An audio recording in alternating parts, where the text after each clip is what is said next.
because we don't do the work that we need to do to end that chapter and then start a new one.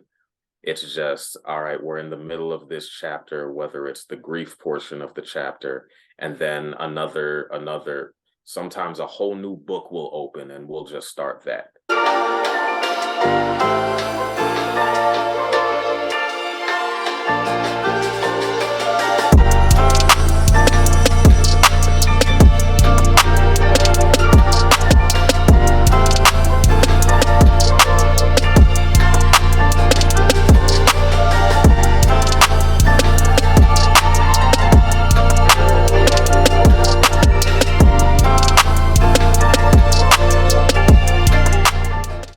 I will go into our third question here. Let's speak on closure in relationships, right?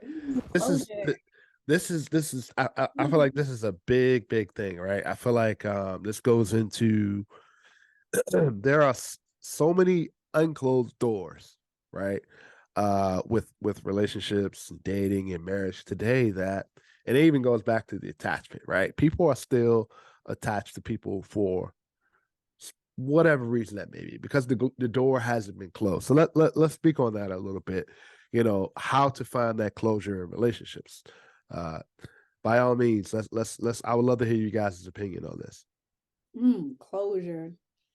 Jay, you want to say something before I dive into it? 'Cause I'm gonna tell you why I don't like it, but I'm gonna let you go. Okay. What I have to say about closure, I think too many of us try and move on without getting it. I think I think our idea of closure is flawed. I think we assume that closure is just, oh, I'm not thinking about it anymore, so Good point. I've gotten closure. But I don't think, I mean, I don't think we all I don't think we are properly equipped a lot of us aren't properly equipped to actually achieve closure, at least not in any healthy way. I think most of us, it's just I think that's why we carry so much baggage with us from relationship to relationship, because we don't do the work that we need to do to end that chapter and then start a new one. It's just, all right, we're in the middle of this chapter, whether it's the grief portion of the chapter, and then sometimes a whole new book will open and we'll just start that, as opposed to, all right, let me close this off. Let me do the work I need to heal. Let me take the time I need, and then let me jump into this new thing. Okay. But yeah, I think that's it. Oh, and I think I found it was a conversation between James Baldwin and Nikki Giovanni that was going to drive me crazy. Okay, I'm definitely gonna look that up. Yeah. Yes, I have. Okay, super quick. I know everybody can't see this, but I gotta show you guys because he brought it up. I have a James Baldwin bookmark. Oh no, it's not here. Okay, can I just show y'all this real quick? It's like such Yeah. These are my bookmarks. They're like so dope. Get Out. It got Whitley from a Different World. Oh man. Black Power. Lisa Bonet. Spike Lee. You got a whole collection. I need to know where you Yeah, find I'm these. gonna have to give y'all her information. We got Okay. Biggie, Salinas, Yui, Dwayne Wade, a couple things. Yeah. But I have a James Baldwin one, but it must be in my bedroom. Okay, sorry, I digress. So let me tell you about closure. Okay. I have an issue with closure because, and you basically touched on it, Jay. People misunderstand it. To be pretty morbid with you, closure is just a fancy. Wait, let me count. How many layers is in? 1, 2, 3, 4, 5. Okay, 7. I want to make sure I got it right. Closure is a fancy 7-letter word that really equates to I'm just going to continue a toxic cycle. That's it. Because people vie for it so much, they allow themselves to get stuck in what is toxic, what's unhealthy, what just doesn't serve them. So they'll keep engaging with that person that they do need closure from, or they will keep going in a cycle of getting a new partner who's just like the person who they finished because they have unfinished business with that person. But here's the crazy thing. They don't realize that. Now, I don't mean crazy as in like, oh, you're crazy, because I don't call people crazy. I mean, crazy is in wild. The wild thing about it is they're doing that subconsciously. They don't realize that. It's literally their subconscious mind seeking it out. So let Closure. me look. Is that why we have a lot of serial daters going on? Is that Oh, yeah. why? I have Okay. so many of them as clients right now. Yes. Okay. Okay. Yeah, Okay. serial dater that's a real thing. Okay. It happens because they haven't come to terms with what it is they need healing from. So they Okay. continue to perpetuate the damage that they do need healing from. So lack of closure or needing it at all is basically a lack of self-awareness of healing from what you went through to what you now need moving forward, correct? To an extent, yes. I would say Okay. lack of closure is what people find as their excuse, or it's what fuels everything else you just said. Them. Okay. So is that why potentially a lot of men and women tend to not date based off of what they need? Absolutely. Okay. They will tend to go. So here's the thing. Remember earlier when I talked about that unmet need, Yep. especially childhood, etc. Yep. Yep. Unmet needs are going to make decisions for you if you don't meet them, or at least regulate them and understand them. Okay. They are screaming. They're like, hey, look at us. We don't like this. Because remember, we like connection. We like everything to be copacetic. Human beings, our biggest goal, even though I said we love connection, is self-preservation. That's why, God forbid, if I get a cut right now, my body will heal it. The Band-Aid's not going to heal it. Stitches won't heal it. A&D ointment won't heal it. It's my body healing it. Those things just aid in the healing process. So we are naturally designed to protect ourselves. That's how, when it comes to mental health, if you have somebody who has a very significant trauma, they can technically start to dissociate. Their psyche says, whoa, this is too much. I can't handle this. We don't need this to happen to us. And their psyche can literally break and another personality can form, because the personality wants to protect that original whole self that has just been traumatized, and says, I don't even want you to know about this trauma, Shavon. So now this new personality is formed and it can continue splitting. Or if you're not that extreme, because everyone doesn't have DID, which is short for dissociative identity disorder. Okay. What y'all may have known before is multiple personality disorder. We don't call it that anymore. We call it DID. So maybe you're not in that serious of situation, because I just want to, give a disclaimer for everyone.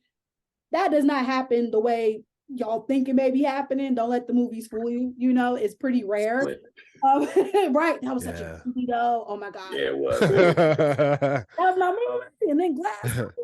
Okay. But people can dissociate in general, meaning they can feel like an out-of-body experience, or you hear people say things like, I feel like I'm just watching myself from the outside, or I don't feel like myself. It feels like this is happening to somebody else, not me. That's technically a form of dissociation.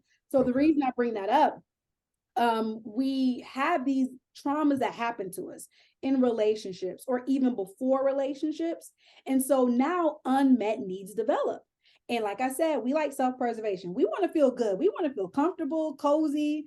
We want to have a cush little lifestyle. So when that happens, the unmet need does whatever it can to get met. So if you feel like you didn't get proper love or attention, and you find yourself in a relationship and the person is very controlling, but they're telling you, hey, I check on you so often because I care about your well-being. Like, I want to make sure you're good. You may start thinking, okay, but I don't like the way it makes me feel, but that's what they say, so it must be true, and I really care for them. And they are kind of protective. Like, they do help me with stuff. So I'm going to give them the benefit of a doubt. It's way easier said than done. You'll think that. And then no matter how much they ramp up controlling behaviors, you still feel, well, they care about me. This is normal. This is love. I now feel loved. I feel like that unmet need of feeling loved, feeling secure is now being met. So then if you break up with that person, now you're in that cycle of, I know that this is what technical love looked like because they told it to me. We just didn't work. So now you're going to gravitate towards somebody who is controlling as well, or who is showing love in whatever way they feel they can manipulate you and tell you that they're showing love. That makes sense. Yeah, it does. It does. So the thing about closure, the reason why I don't like it, I told y'all, because it oftentimes tricks you, right? Yeah. So this is how you receive closure without having the other person. First, you got to realize you don't need someone for closure. Closure is all about you. It's an internal job, just like happiness is intrinsic, so is closure. Closure, what it really means is just acceptance. That's it. Closure Good is point. acceptance with what has happened. It doesn't mean you like it. It Mm. doesn't mean you're happy, but you accept it, because you cannot have peace until you accept something for who or what the situation is or who they are. So the first thing you need to do, be objective. It's Okay. not about you when it comes to why that person acted the way that they acted. They have whatever they got going on in their life, their own traumas, their own misunderstandings, biases, prejudices, their own healing. So what they've done is not about you showing up a certain way. So take yourself out of it. Stop putting yourself in the situation, right? Be objective. Realize what they did is what they did. It's not because of who you are that the relationship didn't work out, etc. I will add to that as a Yeah. caveat. I feel like that can go back to the the people pleasing, as far as like trying to control what someone else did to you. That's a very good point. Yes. Try Yes. to control what other people did to you and try to control it to the fact that you're almost saying it's okay, just treat me differently next time. So they kind of accepting that, not really the closure, but accepting, but being very apologetic to the fact that it's okay what you did to me. I like and even love you enough to like, let's make this work. But really, you're supposed to accept the fact that this is not the position you're supposed to be in. But the longer you don't accept that, you know what I mean? The more trauma you're going to deal with it, right? Yes, but I would say it's not about saying technically it's okay what you did to me. It's more of, I recognize what you did to me. I understand the reasons why you did it. Do you though? Do they though? If they want to do the work, if they want to try to understand, because here's the thing, you don't have to understand why people hurt you. You just have to understand it doesn't have nothing to do with you. But 9 times out of 10, you're going to do the work for them. And that's the problem. Yeah. Yeah. 9 times out of 10, you're going to, because in my opinion, right? You're with somebody, let's say, I mean, the first 6 months, you're in the dating honeymoon period. And then after that 6 months, you begin to transition into who are we as people? Can we start to be together, right? That's year 1. When you start to hit year 2, year 3, year 4, year 5, potentially, you know who this person is. And if you're constantly arguing, you're constantly splitting up, you're constantly having issues, 1 minute you're together, next minute you're not, this is what it is. It is what it is. Yeah. But I mean, Phil, that's what makes an exciting relationship. That's what... Wait, what part? I mean, that's spicy. You fight so you can make up. That's what that is. That's true. Oh, no, it's so funny. I'm glad you said that, because I know like you're joking, whatever, but I think it's no, he's serious. Nah. It's like, even though I know you're joking, I'm so glad you brought that up. And it even goes back to what Philosophikal said at the beginning about women versus men. That's where a lot of my women get stuck, y'all. They feel like, well, it's boring. There's no passion. If he's not arguing, that goes into the next question. Yeah. Wow. And it's like, hold on, baby. Let me tell you something as a therapist. Do not confuse passion with dysfunction. Those are 2 different things. Wow. Okay. Passion does not equal dysfunction, right? Put that on a t-shirt. Yeah. It's not the same, because I can love you and I can show you passion, especially in the bedroom, right? Yeah. But still respect you, still listen to your opinion. For my married folks, this is gonna make y'all cringe a little bit, but I feel like married people understand it a little bit more than single, aka just married people. The submissive factor, right? Oh yeah. Into that. That's a whole other podcast for a whole other day. Man. Bring me back for that episode. I have a lot to say about that. Bring me back for that one. So yeah, it's people confuse passion for dysfunction. but all the dysfunction is like what Jay was joking about, the whole arguing, blah, blah, that is just unmet needs running wild. It's usually insecurity. They don't feel comfortable with who they are and their status of the relationship and feeling like the relationship is working. Thus, they're acting out. That was that anxious attachment style I was telling y'all. Yep. But people think that, and my poor women, I think I call them my babies, but these are my clients who are between like 19, 23. My little female babies, they just tell me like, Miss Shavon, your husband, a guy like him, that's boring. Like, he's somebody who's gonna like, and I'm like, baby, he boring because he pays the bills and he doesn't hit me. Like, wait, what are you talking about? But I bet you from the like somebody like me meeting your husband, I'd be like, this dude is in peace. He is in tranquility. Very, and he's elite, if that tells you anything. Yeah. He's in tranquility. I'm the Scorpio. Oh yeah, I'm Scorpio don't do also. That. Shavon, don't do that because I'm a Scorpio okay? Also. Don't do this. Okay, so y'all know how we are. Y'all don't do this. We all used to be bored and it's Tuesday. Come on now. Yeah. I mean, no, I will say there are periods where like I get up and I'm like, yo, I need to make somebody angry today. I need to start some don't get me wrong. There are days when I wake up and I choose violence, but I mean, even as a therapist, I'm like, okay, we're about to have this argument. Technically, I should. So what you know? But seriously, it is dysfunction, and people confuse it with passion. You know why? Because there's a lot of emotion in it. People confuse the emotion and the dysregulation, aka not being able to like keep it peaceful and keep it respectful with passion. And that's not passion. That's just really unregulated emotions and you need therapy. That's it. And I will add to that. I feel like we as men and women confuse dysfunction for love. Yeah. Dysfunction for caring, for endearment, nurturing. Yes. And because I feel like nowadays, you know, I've been there, and I know a lot of our men are either going through or have been there. You know, feel like an assertive woman, a demanding woman, a woman that argues. They confuse that with a woman that, oh, she's just speaking her mind. She's just telling me what she wants. Mm-hmm. She's just letting me know how she feels about situations. But on the other end, you're not.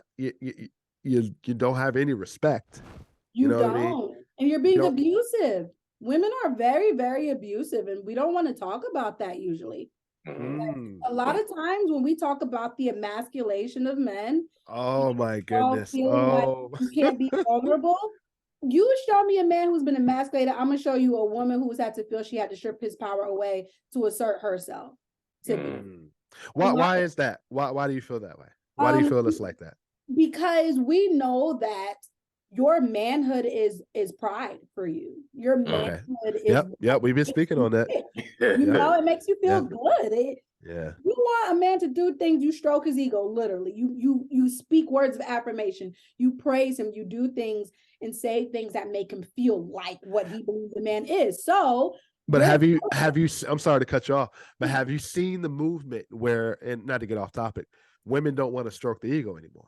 Oh yes. That is a real movement. And I keep saying it's a real thing. I'm interested in this where we had a discussion. We asked Winfred this question, which episode coming out next week, y'all.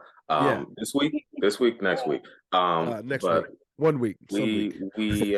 So Winfred is he's a preacher, and he's a real good guy that we met doing during a I'll call it a revival, but it was more like a retreat. Retreat. Forgiveness retreat.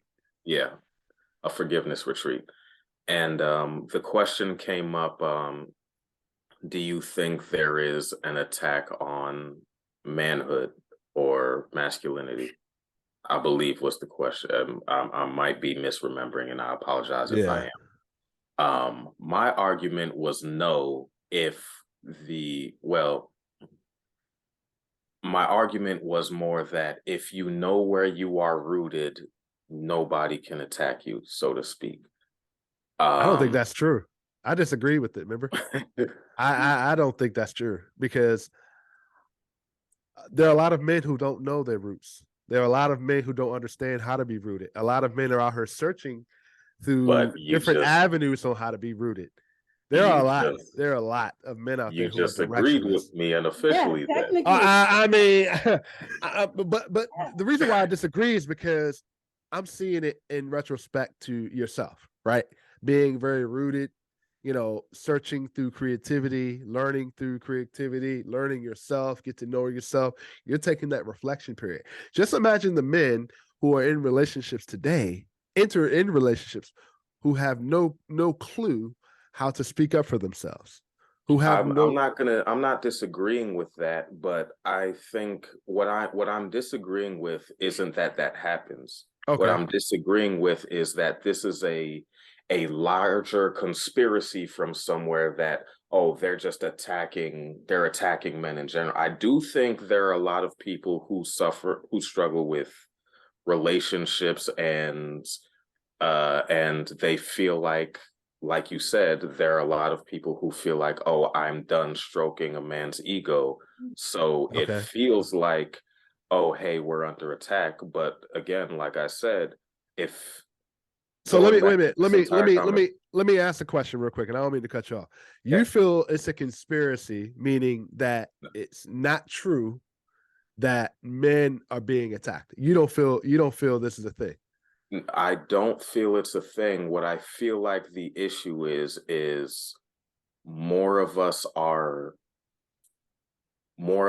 listless and what's it called, it goes back to this conversation. We are seeking externally for our roots. We are seeking externally Yeah. for our Okay. happiness. We are seeking Okay. externally for something to ground us. So because we are seeking externally, the second something external tells us that, oh, you are not this thing, because we don't have that internal lightning rod or that internal grounding, By it. then we spin out of control. But if you have that, if you've done the work that Shavon is talking about, if you've done the work that Winfred was talking about, if you've done the work that a lot of mental health professionals are talking about, then no matter what, now obviously we absorb what's like, we take stuff in, like it's very difficult to shut the world out completely. I'm not saying that that's how we operate or anything like that. What I'm saying is having that internal root helps prevent all of that stuff, or at least it dampens the blow when somebody said, like when somebody perfect example, I was at work the other day, and four of my coworkers were around me, and we were just talking. Two of them were women, two of them were men. Right. It is what it, Yeah. like, that's just how it shook out. And they were, I told them, like, oh, I had been bald at one point, and they were like, oh, I don't, we don't believe you. So I showed them a picture. Mm-hmm. And sorry, the story is coming to an end. I don't want to take up too much time, but but basically I showed them a picture, and two of them said, bro, you look super old when you're bald, you should never do it again. And then two of them said, oh no, you can pull it off. Now I'll let y'all guess who said which, but at like I sure at hope it that wasn't the men that said that. said what? I said I I sure mean, hope it wasn't the men that said it that. doesn't matter who said what, but at that time, like whoever said it, like I was okay in that moment just being like, y'all are tripping. I know I look good. Now I had a little extra weight on me, so I took that off and now I'm good. Yeah. But I'm good. I know I can pull off bald. I'm cool. And I was okay with that because, don't get me wrong, my hairline, like all of that sort of stuff, that's something I've struggled with before. But I've gotten to a place where it's like, you know what, as long as as long as I maintain, like, as long as it's clean and as long as I'm happy with me, I'm good. I'll like a whole bunch of people have receding hairlines and a whole bunch of people have it worse than I do. So it is Yeah, what it is. And I was that's able true. to move on.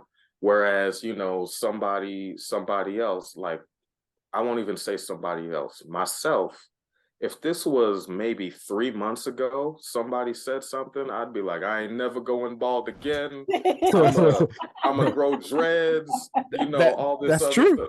That's true. Like, That's now, very mind you, true. I still want to try growing dreads, but that's for other reasons. Well, But it's like, you've been telling me that for 10 years, man. It's never see, happened. first off, I grew my hair out. I had to It's cut it not. because I was getting a new job. It's Chill. never happening, man. It's never happening, man. It's never happening, man. It may not, but I'm okay with that. He's been That's the telling me thing. that for 10 years, man. It Let it may go. not, but I'm Let it okay with that. let You it That's know die. why?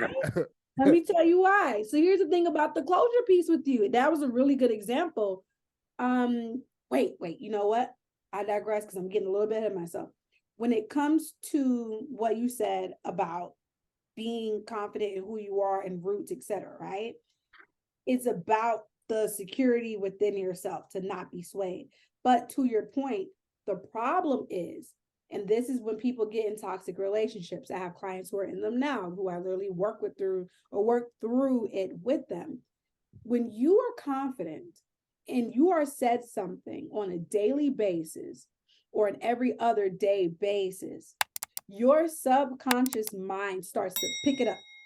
So there's a difference between subconscious and conscious mind. Conscious mind says, hey, I'm going to pick up this water bottle, or I'm going to turn my phone on silent, or I'm going to go eat some Thin Mint Girl Scout cookies. Conscious mind makes decisions. Subconscious mind is just as powerful, but you're not aware of it, literally. It does not have the power to accept or reject. So if I tell my subconscious mind every single day, I'm a millionaire, it's generally going to believe I'm a millionaire, and it's going to influence my conscious mind to make decisions in order to make the millionaire status happen. The problem, when you're in an abusive or a toxic relationship and someone is telling you something every day or every other day or just very often or frequently, your subconscious mind soaks it up and you start to believe it to where you don't even realize it. It affects your security, it affects your doubts, all of that stuff. So the great thing is, you look good with a bald head. But if they constantly said it at some point, I don't care, you start to think like, well, dang, why they keep saying Yeah. Dang, maybe I need the dreads. Right? Yeah. But here's the cool thing about it. The reason why you really were cool with it, though, is because you found closure with it. And so whenever you're seeking closure, you have to ask yourself, what do I need closing first? You can't have closure, which is the act of closing, without having something that you need to close. So like if I open this office door right now, closure would be me getting up and closing it. So what is the issue that you're seeking closure from? Is it an unhealthy relationship? Is it feeling like you were not enough during that relationship? Is it you oversharing? You feel like you need to stop oversharing with your next partner? Do you feel like you spent too much money? You were doing the most. You need to stop being so helpful. You got to look at what you need closing from, aka what needs to be expelled from your life. So the first step we said for closure was to be objective, right? Remember, it's not about you. That person's stuff is about them. But the second thing is you need to look at the feeling that they cause you. And that is the feeling that you need to deal with. It wasn't about them hurting you specifically. It was about the hurt, period. So say if your partner made you feel inferior throughout the whole relationship, look at that feeling of inferiority and ask yourself, when were other times I felt inferior, and trace it back, because that's your real issue, the inferiority that keeps popping up. And I would say, lastly, how to receive closure: choose to act out of whatever it is that you need. So if you feel like I needed love or I needed acceptance, make your decisions when it comes to that person out of love or out of forgiveness or whatever it was. You don't have to live in the hurt on a daily basis that that person caused you. Now, will you experience that hurt on a daily basis? You could, especially should you choose not to heal. But just because you experience infidelity